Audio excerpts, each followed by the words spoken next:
नमस्कार मित्रांनो, मोहक मराठी कथा या यूट्यूब चॅनलवर आपले मनपूर्वक स्वागत आहे। यात तुम्हाला नवनवीन कथा ऐकायला मिळतील। जर तुम्हाला मी सांगितलेल्या कथा आवडत असतील तर माझ्या कथांना लाईक आणि सबस्क्राईब करा आणि नवनवीन कथांचा आनंद घ्या। तर मित्रांनो, ही गोष्ट 4 मित्रांची आणि त्यांच्या बायकांची आहे। ते चौघे आपल्या बायकांसोबत गोव्याच्या हॉटेलमध्ये थांबले। चौघांनी असा काही प्लॅन तयार केला की ते जन्मभर विसरू शकणार नव्हते। ही गोष्ट सांगायच्या पहिले एक ट्यूब जाणीवपूर्वक ऐका, कारण की या गोष्टीत खूप कॅरेक्टर असल्यामुळे या कथेचा आनंद घेताना तुम्हाला सगळ्या कॅरेक्टरबद्दल समजून घ्यायसाठी लक्षपूर्वक ऐकावे लागेल। तुमच्यासाठी एक टेबल तयार करतो, म्हणजे कोण कुणाची बायको कोण कुणाचा नवरा याच्यात तुमचे काही कन्फ्युजन होणार नाही। तर होतं असं की 4 मित्र जयंत, सुमित, प्रमोद आणि प्रशांत हे चौघे अभ्यासात खूपच हुशार होते। ते देशातल्या सगळ्यात प्रसिद्ध कॉलेजमध्ये शिकत होते।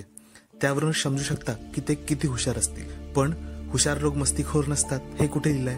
चौघेही तसेच होते, अभ्यासात हुशार मात्र एकदम रंगेल आणि बिघडलेले। ते चौघेही एकाच हॉस्टेलमध्ये आणि त्यांच्या एकाच रूममध्ये राहायचे।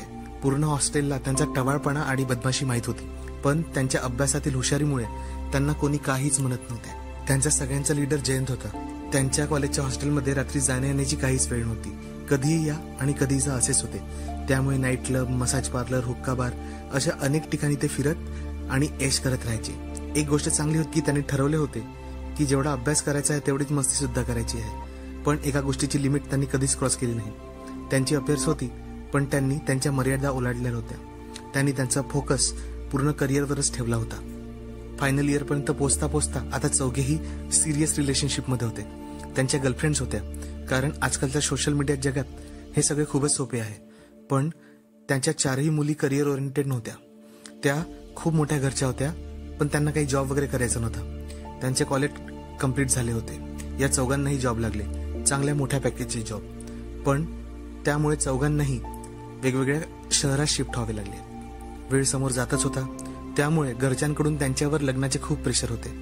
त्यांना आवडणाऱ्या त्या 4ही मुली खूप मोठ्या घरच्या असल्यामुळे थोडाफार प्रॉब्लेम झाला। पण या लोकांची फ्युचर एवढे ब्राईट होती की थोड्याफार नकारानंतर त्या मुलींच्या घरचे तयार झाले आणि या चौघांची त्यांच्यासोबत लग्न झाली। लग्नानंतर सगळ्यांचे संसार अगदी सुरळीत सुरू होते। ते चौघे आणि त्या चौघ्या पहिलीचेच मित्रमैत्रिणी असल्यामुळे ते सगळेच रेग्युलर कॉन्टॅक्टमध्ये होते। त्या 4घी जणी तर त्यांच्या नवऱ्यापेक्षा जास्त मस्तीखोर आणि धमाल करणाऱ्या होत्या, आणि चॅटिंगमध्ये सुद्धा त्यांचे रोमॅन्टिक विषय किंवा चावट गोष्टीवरच बोलणे चालायचे। हे 8ही जण वर्षातून एकदा तरी कुठे ना कुठे भेटायचे, सोबत फिरायचे आणि खूप मस्ती करायचे। सगळे आपापसात चांगलेच ओपन होते। एकमेकांना आलिंगन देणे किंवा स्पर्श करणे हे त्यांच्यात खूपच नॉर्मल होते। त्या 4घी पण जुन्या मैत्रिणी असल्यामुळे त्या सगळ्याच गोष्टी एकमेकांशी डिस्कस करायच्या, अगदी पर्सनलहून पर्सनल। चौघांनीही लवकरच मूलबाळ करायची नाही असे ठरवले होते आणि त्यानुसारच ते प्रिकॉशन घेत होते। हळूहळू त्यांच्या लग्नाला 2 वर्ष झाली। त्यांचा प्रेमाचा जोश आता हळूहळू उतरू लागला होता। म्हणजेच त्या 4घी आपल्या नवऱ्यांपासून बोर व्हायला लागल्या आणि नवरे सुद्धा त्यांच्यापासून। नेहमी जेव्हा काही त्यांचे डिस्कशन व्हायचे, त्यांचा सूर एकच यायचा, अरे यार काय ती लाईफ, आता पहिल्यासारखी मजा नाही आहे। तीच आपली पार्टनर, तोच आपला बेड आणि तीच आपली स्टाईल। सगळे जुनं आता खूप बोर होतं, नाही का? त्यांना काहीतरी थ्रिल करायचे होते। काही दिवसांनी एक लॉंग वीकेंड येणार होता। मग त्यांनी सगळ्यांनी आपसात डिस्कस करून गोव्याचा प्लॅन बनवला। एवढी स्टोरी सुरू झाली, पण अजूनपर्यंत मी तुम्हाला त्या 4ही मुलींचे नाव सांगितले नाही। तर आता लक्ष देऊन ऐका। जयंतचे आयशासोबत लग्न झाले होते, सुमितचे दीपासोबत लग्न झाले होते, प्रमोदचे लग्न हिनासोबत झाले होते आणि प्रशांतचे लग्न शिखासोबत। या 4घींमध्ये आयशा ही सगळ्यात जास्त खोडकर आणि चावट होती। जयंतसोबत राहून ती खूपच चावट झाली होती। दोघेही गरजेपेक्षा जास्त फ्रँक आणि फॉरवर्ड होते। त्यांचे मित्र त्यांना बेशरम म्हणायचे, तरीही त्यांना काहीच वाटायचे नाही। आयशा तर कधी पण कुणाची खोडी करून देईल अशीच होती।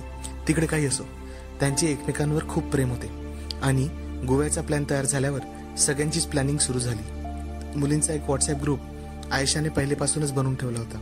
आता त्यावर त्यांच्या गप्पा चालायच्या। मग त्या 4घी नवीन 101 ड्रेस त्या ग्रुपवर टाकायच्या। दीपाने एकदा आयडिया दिली की आपण एवढे सारे ते ड्रेस घेतल्यात, तर मग आपण आपले ड्रेस एकमेकात बदलू शकतो ना? त्यावर आयशा चावटपणे बोलली, अगं ड्रेसेस काय, आपण आपले नवरे सुद्धा बदलून ऐश करू शकतो। यावर त्या सगळ्या हसायला लागल्या आणि त्यांनी थम्सअप केले। ड्रिंक आणि स्मोकिंग त्यांच्या ग्रुपमध्ये सर्रास चालायचे। ठरल्याप्रमाणे चौघेही कपल गोव्यात पोहोचले. जयंतने एक आलिशान विला बुक केला होता. त्यात 4 बेस्ट बेडरूम होत्या. फुल्ली इक्विप्ड किचन सुद्धा होते. म्हणजे तिथेच खा आणि तिथेच मजा करा. सगळा जुगाड त्या प्रायव्हेट विलामध्ये होता. दुपार झाली होती. सगळ्यांनी लंच केले आणि मग ठरले की चला बीचवर फिरायला जाऊया. सगळ्या मुलांनी शॉर्ट आणि टी शर्ट घातले होते. हिना आणि शिखा सगळ्यात पहिले रूम मधून बाहेर आल्या.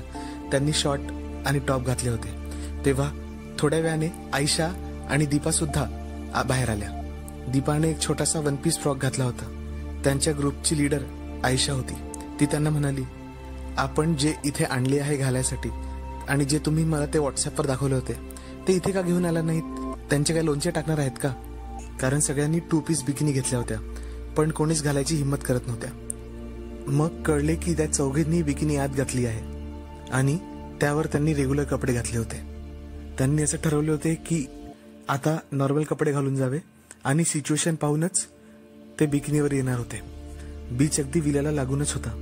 ते चौघेही एकमेकांच्या गळ्यात हात टाकत बीचवर पोहोचले आणि तिथे उडदंग घालायला लागले. खूप छान वेदर होते. चारीकडे खूप पर्यटक होते. सगळीकडे मौज मस्ती सुरू होती. कुणाला आजूबाजूला कोण आहे याची काही पर्वा नव्हती. बिअर पिऊन सगळेच बेभान झाले होते. त्यामुळे मग मुलींनी एक एक करून आपले कपडे काढून त्या बिकिनीवर आल्या. त्यांना तसे पाहून त्यांचे नवरे तर पाहतच राहिले. नवरेच काय, आजूबाजूचे लोक सुद्धा त्यांनाही कळत नव्हते काय सुरू आहे. पण या चौघांना त्यांची काहीच पर्वा नव्हती. जयंतने आयशाला कडेवर उचलले आणि समुद्रात जाऊन त्याने तिला एका लाटेवर फेकले. लाटेसोबत ती परत किनाऱ्याकडे आली. त्यांना तसे करताना पाहून सुमित, प्रमोद आणि प्रशांत सुद्धा जोशमध्ये आले. त्यांनीही आपापल्या बायकांना उचलून लाटावर फेकू लागले आणि मस्ती करू लागले. आता सगळेच आपापसात मस्ती करू लागले होते. कळत न कळत सगळेच एकमेकांच्या बायकांना चोरटा स्पर्श करत होते. सगळ्यात चुलबुली आयशा असल्यामुळे 4ही मुलांनी तिला उचलून बऱ्याचदा पाण्यात टाकले. त्यात मग लेडीज कुठे मागे लागतील. एकमेकींच्या नवऱ्यांनाही त्या टच करून घेत होत्या. प्रशांत आज लाटेमध्ये गेला तर शिखाला पण मस्ती चढली होती. तिने आज जाऊन त्याचा शॉट पकडला. लाटांच्या प्रेशरमुळे तो ओढला जाऊ लागला. जर तिने वेळी शॉट नसता सोडला तर तो पूर्णपणे उघडत झाला असता. ते बघून सगळ्यांनाच हसायला आले. बाहेरून कुणी बघितले असते तर त्यांना वाटले असते की हा काय प्रकार सुरू आहे. एवढे ते विचित्र वाटत होते. आता ते फार थकले होते. त्यांनी तिथेच थांबायचे ठरवले आणि चौघेही जवळच असलेल्या एका शॅकवर आले आणि त्यांनी बियर आणि काही स्नॅक्स ऑर्डर केले. रवीने सिगरेटचा पॅकेट आणला तर सगळे स्मोकिंग करायला लागले. आयशा म्हणाली, आम्हालाही द्या, आम्हालाही स्मोकिंग करायचे. कुणाला काहीच प्रॉब्लेम नव्हता. शिखाला स्मोकिंग आवडत नव्हते म्हणून ती सोडून सगळ्या मुली सिगरेट ओढायला लागल्या. तरी आयशाने शिखाला 1-2 कश दिलेच जबरदस्ती. आता सायंकाळ होत होती तेव्हा ते चौघेही कपल आपापल्या विल्यामध्ये आले. सगळ्यांच्या अंगाला रेती चिकटली होती. त्यामुळे सगळेच आपापल्या रूममध्ये गेले. आंघोळ करून फ्रेश होऊन हॉलमध्ये जमा झाले. दीपाने सगळ्यांसाठी चहा बनवला आणि थोडे स्नॅक्स पण मागून घेतले. विलाच्या अगदी बाहेर एक रेस्टॉरंट होते. तिथे लाईव्ह बँड सुरू होता. हिना आणि शिखाला डान्स करायची खूप आवड होती. त्या दोघी पटकन रेस्टॉरंटमध्ये गेल्या. तिथल्या डान्स फ्लोअरवर नाचायला लागल्या. त्यांच्या मागे सगळेच तिथे आले आणि सगळे नाचायला लागले. आता मस्तीचे वातावरण होते. सगळेजण आपापल्या जोड्या बदलून डान्स करायला लागले. खूप मजा ते करत होते. आणि मग सगळे डान्स करून 11 वाजेपर्यंत लॉबीमध्ये जमा झाले.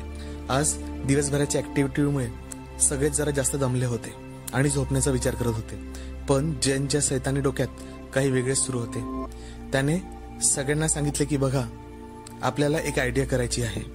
आज सगळे कपल आपापल्या रूमचे दार उघडे ठेवून झोपतील. पण एक कंडिशन आहे, कुणीही कुणाच्या रूममध्ये घुसणार नाही. सगळ्यांनाच माहित आहे सगळेच आपापल्या बायकोंसोबत रात्री ती मजा करणार आहे. तर ज्यांच्या खोलीतून जास्त आवाज आला त्यांना सगळे सकाळी 5,000 रुपये देतील. सांगा कशी वाटली माझी आयडिया? मुलींना चिंता होती की कुणी रात्री रूम मध्ये घुसलं तर. त्यावर तो म्हणाला, असे काहीच होणार नाही. जो असा करेल तो ग्रुपच्या बाहेर. सगळे हो नाही करत शेवटी तयार झाले आणि सगळ्यांनी टेबलवर 5,000 रुपये जमा केले आणि आपल्या रूम मध्ये परत गेले. सगळ्यांनी दरवाजे उघडे ठेवले होते पण पडदे लावून होते. अपेक्षेप्रमाणे काहीच वेळात सगळ्यांच्या रूम मधून खिदळण्याची, चाळ्यांची, हसण्याची, एकमेकांना खुश करण्याचे आवाज येऊ लागले. आणि प्रमोद काही वेगळ्याच मूडमध्ये होता. त्याने हिनाला उचलले आणि शॉवर खाली घेऊन गेला. शॉवर सुरू केला. हिना किंचाळतच होती. तिला ओले व्हायचे नव्हते. पण प्रमोद काही ऐकत नव्हता आणि वेगळ्याच धुंदीत होता.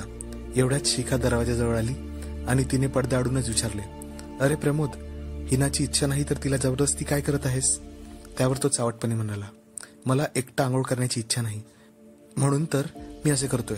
जर तुला तिची एवढी काळजी वाटत असेल तर तूच ये ना माझ्यासोबत शावर घ्यायला, मी जाऊ देतो तिला. त्याच्या या बोलण्यावर शिखा आणि हिना जोरजोरात हसायला लागले. पण कॉम्पिटिशनचे खरे विनर सुमित आणि दीपा. त्यांच्या रूममधून मादक उसासे आणि किंकाळ्या ऐकू येत होत्या. बहुतेक सुमित तिच्या अंगावर तुटूनच पडला होता.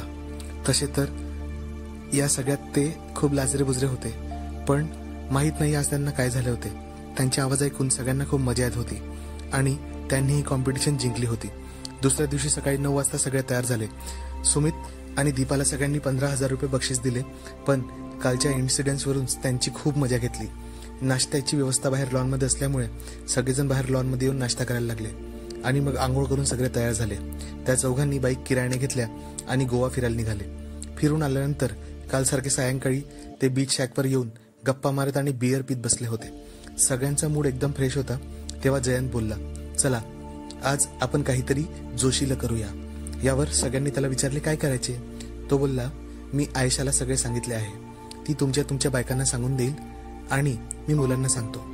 सगळ्यांचा जर होकार असेल तर आपण नक्की करूया. त्यावर दीपा म्हणाली, नाही, सगळ्यांना जे काही सांगायचे आहे ते सगळ्यांसमोर सांगा, काय फरक पडतो? तिला जयंतच्या स्वभावाची पूर्ण जाणीव होती.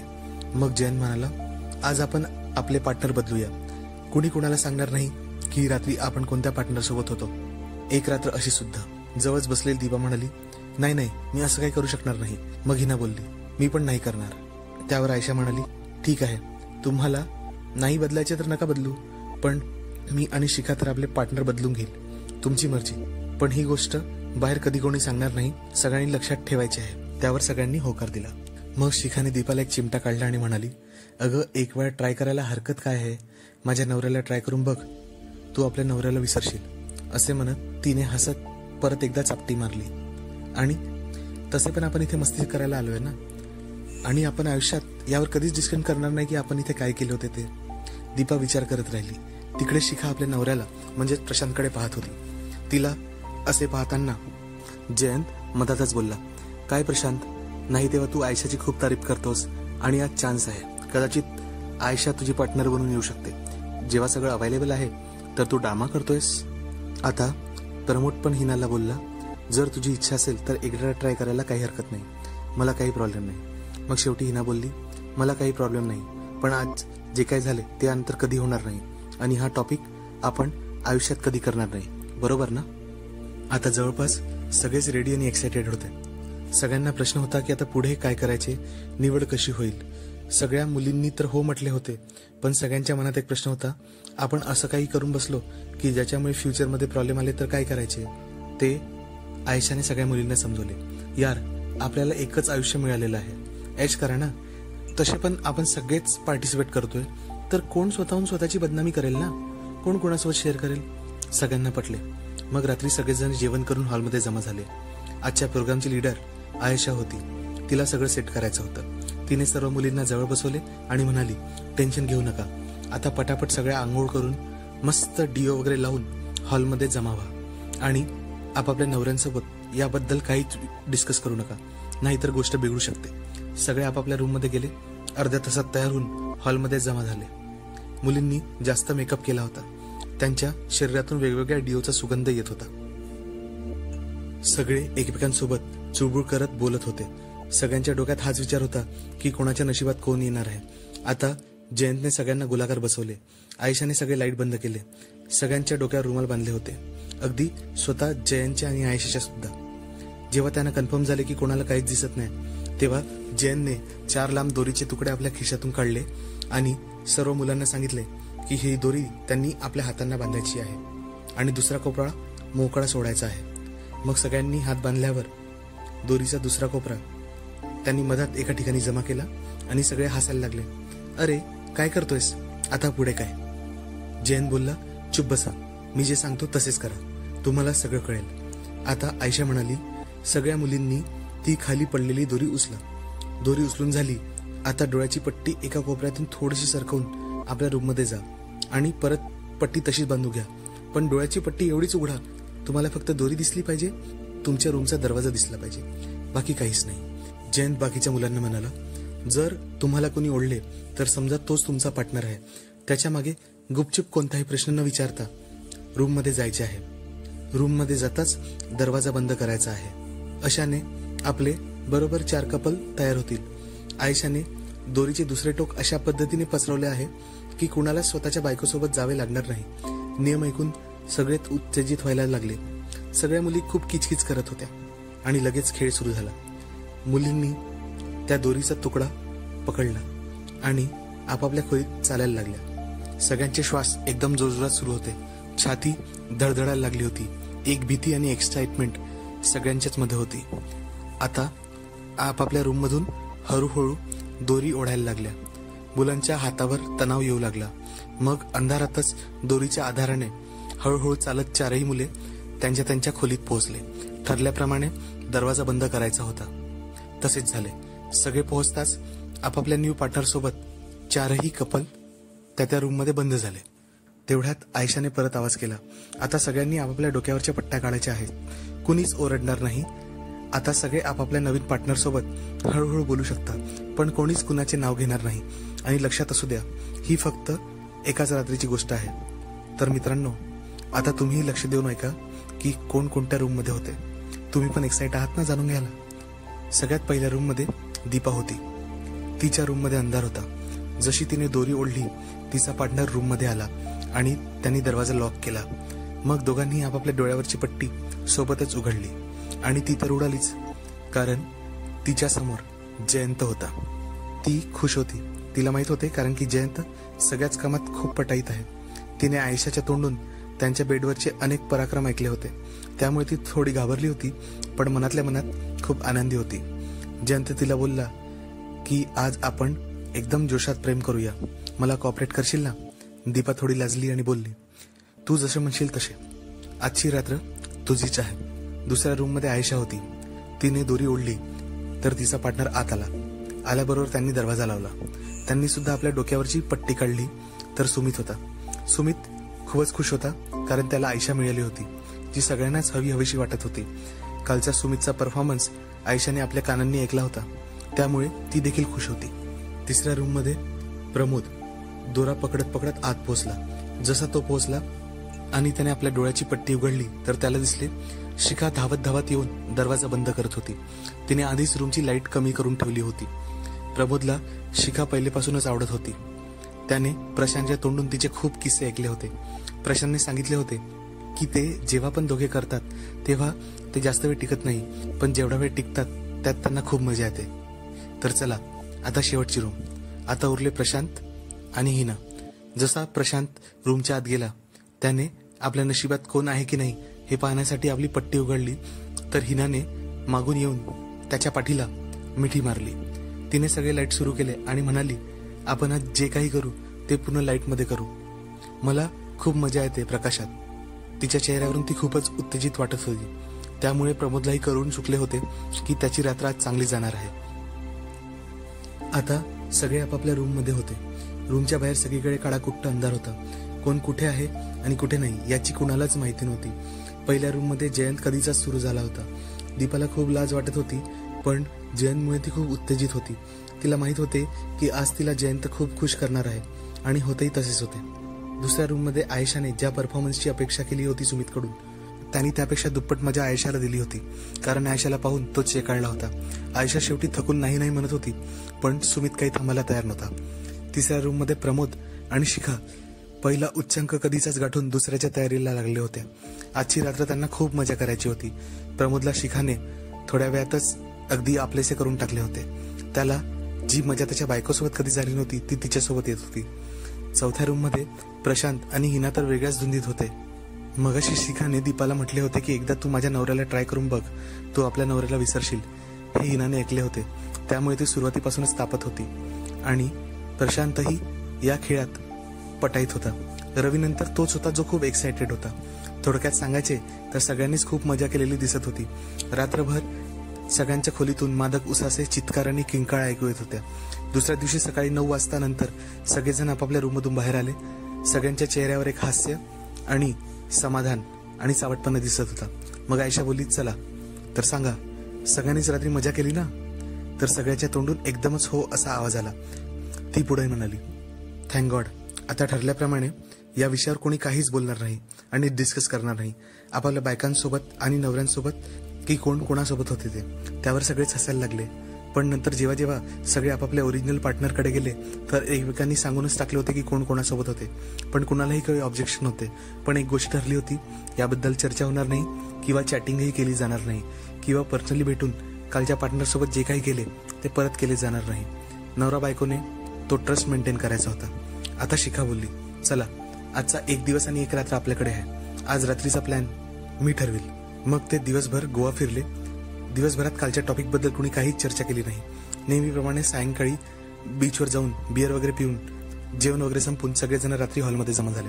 सगळ्यांचे लक्ष आता शिखाकडे होते की ती काय सांगणार आहे. तेव्हा त्यांचे लक्ष हॉलमध्ये पडलेल्या 4 गाद्यांवर पडले. हॉलमध्ये 4 मोठ्या गाद्या ठेवल्या होत्या. त्यावर चादर, उषा व्यवस्थित बेडसेट केल्याप्रमाणे लावल्या होत्या. आता शिखा बोलली, सगळ्यांनी आपापल्या रूममध्ये जायचं आहे आणि चेंज करून घ्यायचं आहे. हं, फक्त एक कंडिशन आहे. आपण जो पण ड्रेस घातलेला असेल तो फक्त सिंगल पीस राहील. म्हणजे तुम्ही काही घाला पण ते एकच असले पाहिजे. त्या व्यतिरिक्त दुसरे काहीच घालता येणार नाही. तिचे बोलणे ऐकून सगळेच एक्साइटेड झाले. त्यानंतर ती बोलली की आपल्यासोबत एक टॉवेल सुद्धा घेऊन या आणि आल्यावर मोबाईलचा टॉर्च सुरू करायचा आणि टॉवेल त्यावर झाकायचा. जेवढा उजेड येईल त्या उजेडातच गाद्यावर येऊन बसायचे. सगळ्यांना काही ना काही कन्फ्युजन होते पण कोणीच काही बोलले नाही. शिखाने सांगितल्याप्रमाणे सगळेच करायचे आहे असे ठरले होते. त्याप्रमाणे 15 मिनिटात सगळेजण आपापले कपडे बदलून हॉलमध्ये जमा झाले. कालच्या प्रकरणामुळे राहिली सुईली लाज सुद्धा निघून गेली होती. त्यामुळे सगळ्या मुली फक्त नाईटी घालून होत्या, एकच कापड, आणि आत काहीच नव्हते. रूममध्ये अंधार होता. जर खूपच लाईट असता तर त्या पारदर्शक नाईटीमधून सगळ्यांचे काही ना काही दर्शन झाले असते. सगळे कपल जमा होऊन एका गादीवर आपापल्या बायकांच्या हातात हात टाकून बसले होते. ठरल्याप्रमाणे आता त्यांनी मोबाईल उशीजवळ ठेवून टॉर्च सुरू केला आणि त्याच्यावर टॉवेल झाकून दिला. आता सांगायचं झालं तर प्रकाश एवढाच होता की मोबाईल कुठे आहे हेच दिसत होते, बाकी काहीच नाही. आता शिखाचा आवाज आला, चला तर पुढचे नियम सांगते. आता सगळे जण जोड्याने उभे राहा. आता आपण सगळेजण जोड्याने उभे आहोत. सगळ्यांनी आता वेगवेगळं व्हायचं आहे आणि उभं राहायचं आहे. थोड्या वेळाने म्युझिक सुरू होईल. म्युझिक सुरू झाल्याबरोबर सगळ्यांनी आपापल्या पार्टनर बदलत डान्स करायचे आहे. दर 5-10 सेकंदानंतर पार्टनर बदलत राहायचं आहे. काही वेळाने जेव्हा म्युझिक संपेल तेव्हा तुम्ही ज्या पार्टनर सोबत डान्स करत होता त्याच पार्टनर सोबत आज तुम्ही गाद्यांवर झोपायचे आहे आणि काल जे केले तेच करायचे आहे. पण आजच्या खेळात काही कंपल्शन नाही. ज्यांची इच्छा नाही ते आपापल्या रूममध्ये परत जाऊ शकतात किंवा सोफ्यावर बसून राहू शकतात. त्यांना कुणीच काही म्हणणार नाही. फक्त एकच कंडिशन आहे की जे घडले ते आजीवन कुणाशीच डिस्कस करायचे नाही. हा खेळ कुणाला खेळायचा नसेल तो एकटाच किंवा आपल्या कपलने आपल्या रूममध्ये जाऊ शकतो. असे ऐकल्यावर कोणीच कुणाला जाऊ दिले नाही, कारण सगळ्यांना एन्जॉय करायचे होते. सगळ्यांनी एकमेकांना पकडून ठेवले. कोणीच गेले नाही हे कळल्यावर शिखाने म्युझिक सुरू केले आणि सगळे कपल एकमेकांसोबत डान्स करायला लागले. ठरल्याप्रमाणे थोड्याच वेळात पार्टनर बदलत राहिले. काही वेळात म्युझिक बंद झाले आणि सगळे लोक आपापल्या नवीन पार्टनर सोबत उभे होते. ठरल्याप्रमाणे कुणीच काही बोलले नाही, कुणीच कुणाचे नाव घेतले नाही. त्यामुळे माहीत असून सुद्धा कोण कोणासोबत होते ते हे कळले नाही. सगळे आपापल्या नवीन पार्टनर सोबत गादीवर होते. आजची रात्र सगळ्यांनीच हॉलमध्ये मजा केली. आता मगाशी या कंडिशन मध्ये असलेले एकही कपडे कुणाच्या अंगावर नव्हते आणि अंधार एवढा होता की कुणाला काही दिसत नव्हतं. थोड्याफार अंधुक प्रकाशात जे काही जाणवायचे ते जाणवत होते. परत सुस्काऱ्यांनी मादक आवाजांनी हॉल भरून गेला. सगळ्यांनी आज त्यांना मिळालेल्या पार्टनरला चांगले चरगडून काढले होते. आज तर सगळ्यांचा उत्साह ओथंबून वाहत होता. सगळेच एका हॉलमध्ये होते. कुणाची पत्नी तर कुणाचा पती तिथेच आजूबाजूला होता, कुणा दुसऱ्यासोबत. सगळे शरीर सुखाचा आनंद घेत होते. सगळ्यांना याची जाणीव होती पण काहीच फिकर नव्हती. ती रात्र सगळेच जण नशेत होते, मदनाच्या नशेत. दुसरा दिवस उजाडला. ट्रिप संपली होती. सगळ्यांना परत आपापल्या गावी जायचे होते. पण ही ट्रिप त्यांच्या आयुष्यातली कधी न विसरणारी अशी ट्रिप होती. सगळ्यांनी एकमेकांचे हात पकडले आणि एकमेकाला प्रॉमिस केले की या 2 दिवसात आपण जे काही केले आहे ते आपण इथेच विसरूया. याबद्दल पुढे कधीही चर्चा होणार नाही. परत कधी आपण असंच भेटलो आणि सर्वांचीच संमती झाली तर आपण हे परत करूया, नाही तर नाही, असे म्हणत सगळेच आपापल्या ठिकाणी निघाले. तर मित्रांनो, तुम्हाला ही कथा कशी वाटली ते सांगा आणि आमच्या कथेला लाईक, शेअर आणि सबस्क्राईब करा. लवकरच तुमच्यासाठी आम्ही नवनवीन कथा घेऊन येऊ. तोपर्यंत वाट बघा मोहक मराठी कथेची. धन्यवाद.